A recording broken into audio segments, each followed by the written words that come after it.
She slapped a bright orange paper on our door and yelled across the street.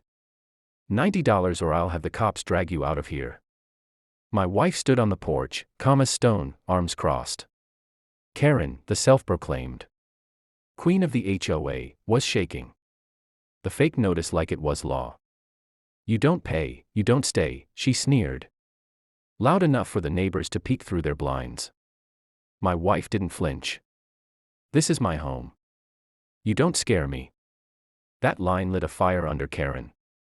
She stomped to her car, phone already in hand. You'll regret this.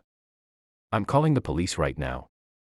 I watched her from the window, muttering into her phone like she was ordering soldiers into battle. Within minutes, 2 squad cars rolled up, lights flashing. Karen ran up to the officers before they could even step out, pointing at my wife. There she is. She refused to pay the HOA fine. Arrest her. The officers glanced at the paper Karen shoved at them. One raised an eyebrow. Ma'am, this isn't an official document. Karen's face turned red. What do you mean? I run this neighborhood. She jabbed a finger toward my wife. She has to pay. The cop looked over at my wife, who hadn't moved an inch. She finally spoke, voice steady, almost amused. Before you take another step, maybe you should ask who I am. Karen laughed like she'd just won. We don't care who you are. You're nothing without the HOA. But the way the officers paused. The way one of them straightened when my wife pulled something from her pocket. It told me this was about to take a turn Karen would never see coming. Because, my wife said, showing her badge, I outrank you. The silence hit harder than sirens. Karen's jaw dropped, the neighbors gasped. And even the cops stepped back a little, suddenly choosing their words carefully. And that's when I realized. Karen had just picked a fight with the wrong woman. Karen's shriek broke the silence. That badge is fake. She's bluffing. Arrest her already. But the officers didn't move. One of them adjusted his belt and asked my wife calmly, Ma'am. Which department? She held her ground, her eyes locked on his. Federal. She flipped the badge fully open, and the air seemed to tighten. The officers glanced at each other, and just like that, their tone shifted. One nodded respectfully. Understood. Karen's laugh cracked into a nervous squeak. What do you mean, understood? She broke the HOA rules. Rules are rules. My wife finally stepped down from the porch, slow and steady. Like she was letting Karen dig her own grave. You forged a legal notice. You threatened us on our own land. And now. She looked at the officers. You just wasted police resources. Karen's face twisted in panic. She darted to her car, yanking open the trunk. Pulling out a thick folder stuffed with more HOA violation slips. She waved them like a shield. I have proof. Everyone here is under my authority. Look. The neighbors had gathered outside now, whispering, phones recording. One of the officers walked over and took the folder. He flipped through the pages, frowning. These aren't official. These are just typed on Word and signed with a smiley face. Laughter erupted from the crowd. Someone shouted, She got us with a smiley face fine.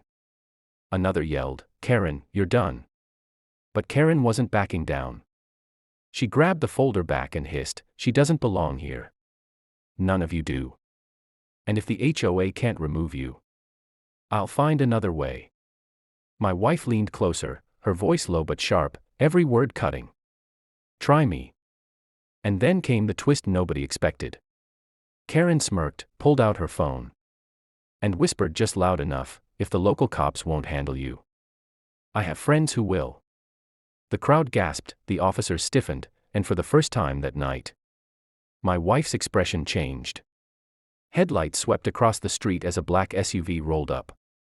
Slow and heavy, like it owned the night. The neighbors quieted, phones still up, but no one dared speak. Karen's smirk widened as 3 men stepped out, no uniforms. Just dark jackets, earpieces glinting under the streetlight. They work with me, Karen boasted, folding her arms like she'd just summoned an army. Unlike you, she pointed at the cops, they know real authority.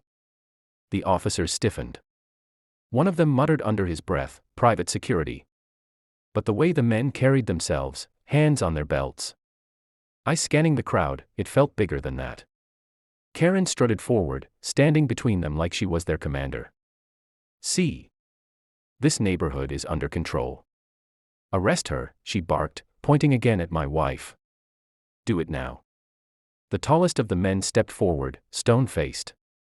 His voice was low, clipped. We'll handle this. The officers blocked his path. Not without jurisdiction you won't, one said firmly. Karen screamed, move. They have higher clearance than you. But then, it happened. The men didn't look at Karen. He looked at my wife. His cold stare shifted into something else. Recognition. He froze. Took one step back. Wait, her. He whispered something into his comms. But the neighbors still caught a word, ma'am. Karen spun around. What are you doing? I told you to arrest her. But the men didn't move. Two of them straightened their posture, like soldiers before a superior. And the tallest one said, with respect, she outranks us too. The silence was deafening.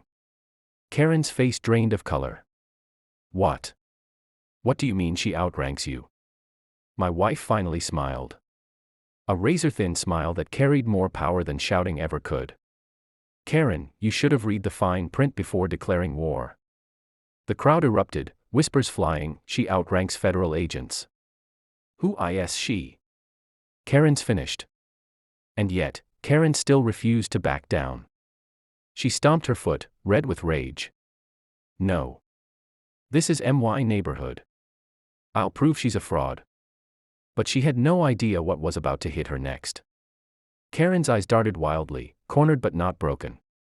She snatched a phone from her bag, hands shaking as she tapped furiously. If none of you will do your jobs, I'll make sure she never works again. She screeched. I'm filing an official complaint, right now, to have her stripped of her badge. The neighbors gasped. Can she even do that? Someone whispered. My wife didn't flinch. She stepped closer, her voice calm but sharp. Karen. You're digging a hole you won't climb out of.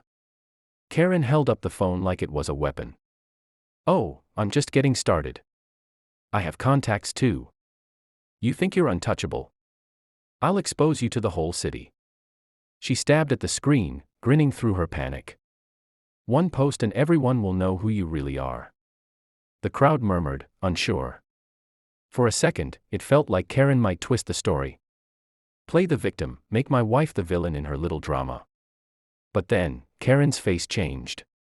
Her smirk vanished, her hand trembling as she stared at her own phone. Her complaint app froze, then the screen went black. She tapped it again, panicked. Nothing. My wife leaned in, her tone almost mocking. You thought your little threats would stick. Karen. I train the people who monitor your kind of tricks. The tallest agent spoke up, confirming it. Her phone's been disabled. She can't file anything. The neighbors erupted in disbelief. She shut Karen down. What power is this? Karen spun in circles, gripping her dead phone like it betrayed her. No. This isn't possible. You can't do this to me. My wife finally let the silence stretch. Then delivered the line that silenced even the whispers. You broke the law, Karen.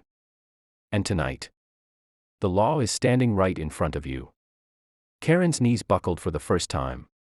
But before the officers could step in, she screamed again, pure desperation now, no. You don't get it. I wasn't working alone.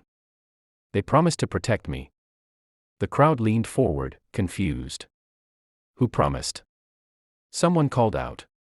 And then, from across the street, another car door slammed. A new figure emerged from the shadows. The figure stepped into the streetlight, a sharp-suited man with silver hair and a clipboard tucked under his arm. Karen's eyes lit up with relief. Finally. Tell them. Tell them I'm in charge here. She cried, rushing toward him. but the men didn't smile. He adjusted his glasses, ignoring Karen's desperate grip on his sleeve. "Ma'am. I'm from the State Housing Authority. We've been watching this neighborhood for months." The crowd hushed. Even the officers straightened. Karen stammered, "Why, yes. And you know I'm the one keeping order here. I'm the one protecting property values." He cut her off, voice cold. "No, Mrs. Karen. We know you've been forging notices, harassing residents, and impersonating authority.